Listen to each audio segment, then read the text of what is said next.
Hello, all my Kekakara cakes. It's Bobby Sama once again. We're continuing our Let's Play of Dragonballz Z, The Legacy of Goku, for our road to Sparking Zero. So, as you know, we are Son Goku, guardian of all that is good, ally to good, nightmare to you. And after we have defeated the Red Ribbon Army, we've defeated the evil King Piccolo, we've become the tournament winner against Piccolo Jr. What are we doing to spend our time? Helping children. So, when it comes to this area, this is one of the, I think this is like the only really village in the game. I mean, there's a city that you run into later, but yeah, this is the only, I think, village. So, in order to reach Radix and Piccolo and Gohan, you have to help all of the citizens of this village, meaning helping the little boy that we're about to come across right now, help him get his little boat. I think we also have to save some little girl, get flowers for the boy, and I think return the cat. We've already helped the old man, and we've also helped... Now, I may be wrong, but there's a possibility that helping the old man in the forest area get back to his camp and helping the pterodactyl with her babies, those might have been more of, you know, choosable quests, like they're not mandatory. But since this is a 100% run anyway, you know, it was going to happen sooner or later.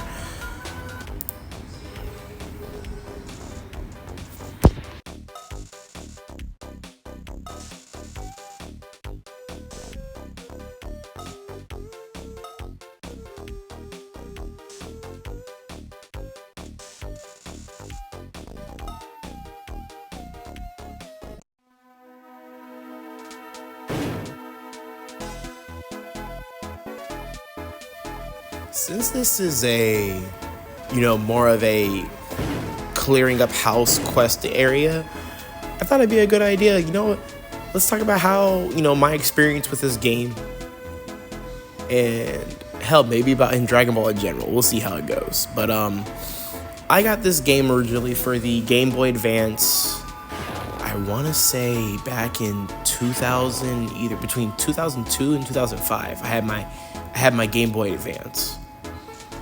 And I will tell you what, fun fact, I have completed them now, but I didn't complete either Legacy of Goku 1 and 2 until I got into high school. I don't know, it's just when it came to action RPGs, you know, I was little, like 10 minus kind of thing, you know what I mean? So it's just like, I always would get stuck in this little area right here because I would have no idea what I would have to do. That, and when it came to the hit, you know, detection,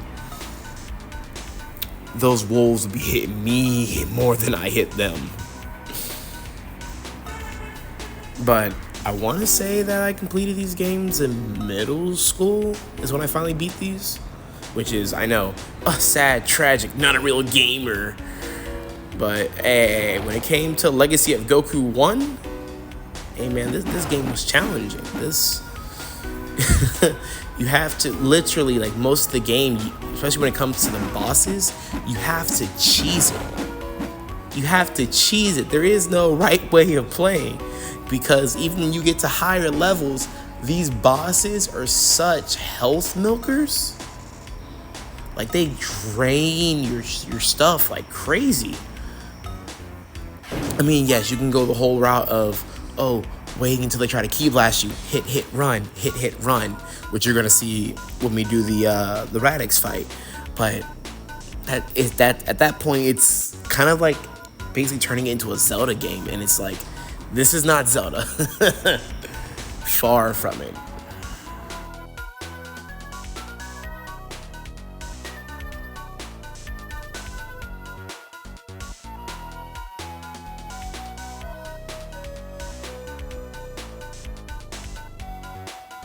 But all right. So story time. I may actually animate this later. So hot future Bobby, get to work, slave. So growing up, I was a Blue's Clues kid. I used to watch it. I used to play the Blues Big Musical. I had all the videotapes. I used to have my own thinking chair. I had my own handy dandy notebook, etc., etc. Like, that was my life. If I did not have any type of Blues Clues, I was a whining baby brat. So for Halloween, I dress up as Blue. And then not that long afterwards, we find out, wait a minute, Blue's a chick. And my dad's like, no, can't have any of that. No more girly stuff. You mine now. You big boy. Big boy. God, you're fat. Anyway, so it's a bit on the iffy side. My mother swears it was her, but who knows? So my mother starts watching Dragonballz Z on, I believe at that point it was only on Toonami. It might have been at that point on Cartoon Network. It might have been on Toonami. And it was the Goku versus Nappa fight. And my dad ended up getting hooked up into it, and then was just like, oh nah, we gotta get Bobby into this. We gotta save, we have to fix this child. And at that point, Dragon Ball became my life. Sometimes I wonder if he still regrets it to this day because of the fact that I never grew out of it.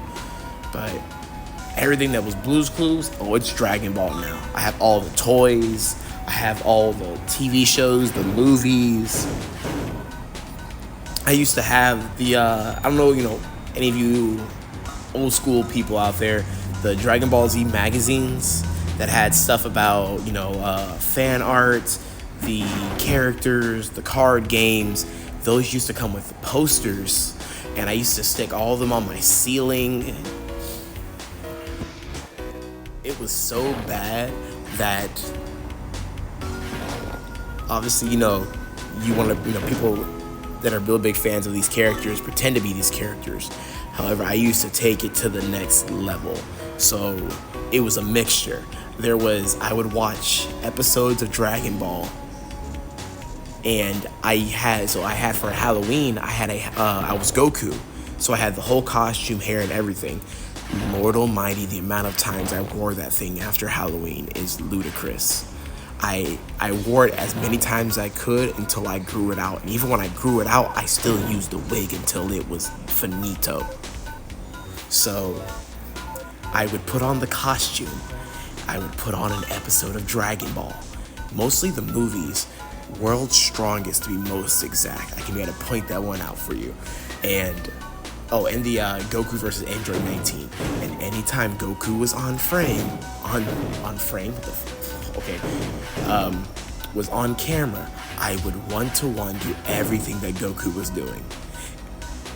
I would do all the motions, everything. You don't understand. I was obsessed. And then it started entering my life outside to where I grew up playing basketball. A lot of people don't know this about me, but a lot of times when I was in the game,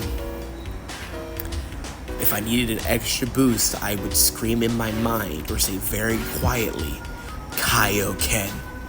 And when I needed a stronger push, I'd add the multipliers and keep pushing myself. And for what it is, it worked. And then the other thing, a lot of other, people can be able to grab by it, because, come on now. If you haven't tried to shoot your own Kamehameha, you're not a real Dragon Ball fan. However, I would do it too many times. Like, me and my dad would be wrestling, and then I'd be like, all right, Dad, you got it now. Kamehameha!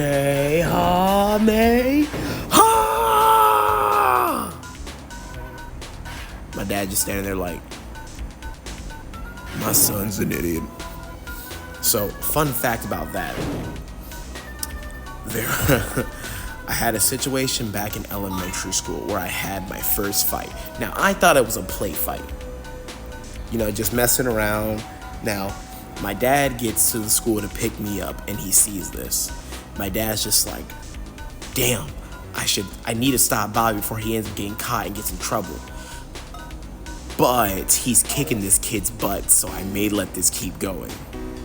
But then my dad, he felt a tingle in his spine. Something wasn't right. The clouds were getting darker. The planets were aligning. He knew what was coming. He felt my energy rising.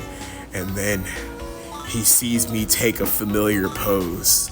I widen my stance, bend my knees, and I pull those arms back, flexing every last muscle that I have. The veins on my body are starting to bulge. You can see the steam coming off my body as my power's rising. And I start to mutter out a phrase.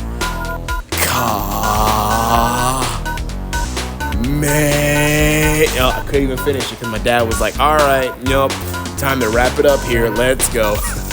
So I was snatched up and we got right on out of there. That kid's life was saved. Now, it's to the point now where obviously I don't do something like that as much, but it's also pushed me really into being an artist. You can be able to see all over my Instagram, and then even with some of my older stuff. And I may actually start doing some videos, doing stuff like not so much of live streams, but the quick draws. Maybe even doing a live stream and taking in commissions. But like I said, it's a big part of why I became an artist, and it still impacts my life to this day. Goku is like my top motivator. Oh, shoot. So we just finished up helping out all the people in the area. And now this old man tells us, okay, so we can be able to head to Radix using the skeleton in the back. Now, the one thing that you can really tell from this game was rushed. Now, it's not the developers' fault. They had a deadline, and which is why Legacy of Goku 1, while it's for the most part sticks to the story, it goes around a couple things. Like, for instance, this old man teaches Goku the solar flare, which makes absolutely no sense. Goku learned that back when he was a kid, and he wasn't taught it. He just copied Tien. You know what I mean? And it's also gonna be another thing when we get to King Kai's, and instead of learning the Kaioken or the Spirit Bomb, we learn the Kamehameha. Like I said, rush game. They were just getting through it. They did a lot better when it came to the sequel, a lot more faithful to more, of the stuff from the show. All right, now, this right here, this is literally the blueprint of every single last boss fight in this game. Every boss is the exact same. It does the same attacks. Now, you may have some that are faster than others, but relatively, for the most part, all the bosses have the same patterns, the same attacks, same thing. Run after you, hit you, run after you, hit you.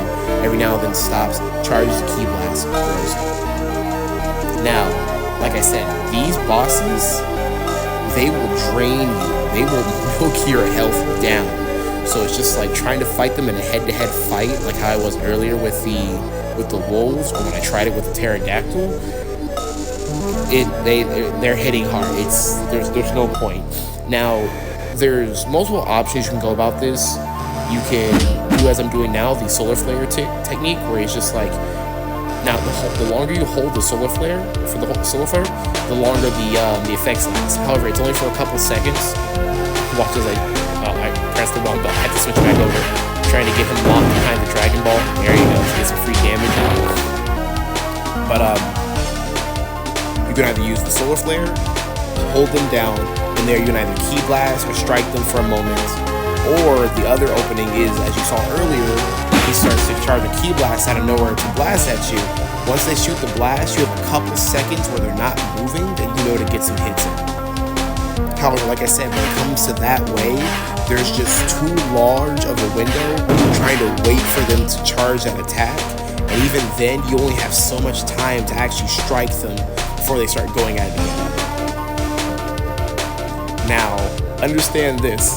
I will try to cheese these Mo truckers the best I can because I'm not trying to sit here all day. I'll get my couple licks in, go, so on and so forth. This is mainly what you're going to be seeing for these fights. Every now and then I may just jump in when they give that chance, but this is what we're working with. Until we get our Kamehameha, that's going to really help because, you know, if with the Kamehameha, the longer you hold it, the more damage it does. However, the radius on it is not the largest, so it's just like you still got to be at a closer distance than the Ki Blast, which they changed up for later when it came to Legacy of Goku 2 and Boost Fury. The one thing that does suck is the fact that literally Piccolo is right there and he's not helping at all. But then again, in Legacy games you never really had help. In Boost Fury they kind of did it a little bit.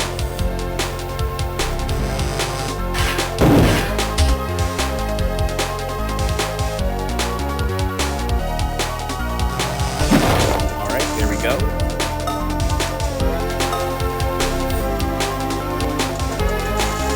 Don't be a fool, brother. His blast will kill us both.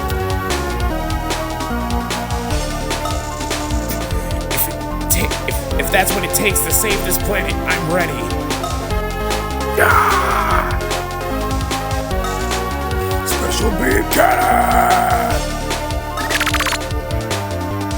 That's crazy that we couldn't get a Ki Blast or no nothing. Ah, the PNG is lovely. I mean, that's the wrong one, but...